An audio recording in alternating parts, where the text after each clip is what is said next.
तर आज आपण लसूण गवार बनवूया। मस्त लसूण गवारासाठी लसूण चेचून घ्यायचं आणि गवार मोडून घ्यायची, अशी अख्खीच मोडून घ्यायचे।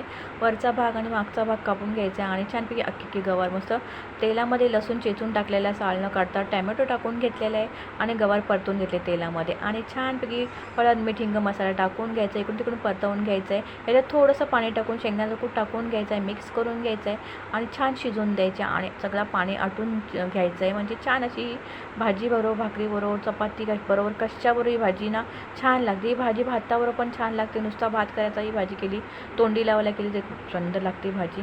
अगदीच ताप वगैरे आलं तर आपल्या बरं नसतं वाटत तोंड सुटण्यासाठी ही भाजी नक्कीच करून बघा। साधी सिंपल आणि एकदम होणारी झटपट होणारी रेसिपी आहे। अगदी सकाळी सकाळी गडबड असेल किंवा जेवणाची गडबड झाली तर नक्कीच ही भाजी तोंडी लावायला करा। चला अशी भाजी नक्कीच करून बघा। आवडल्यास लाईक शेअर सबस्क्राईब करा। अशा साध्या सिंपल रेसिपी मी टाकत होते रोज, जाऊन बघू शकता। राणीच रेसिपीला कशी वाटते, छान साधी सिंपल ही भाजी छान झाली बघा तयार मस्त।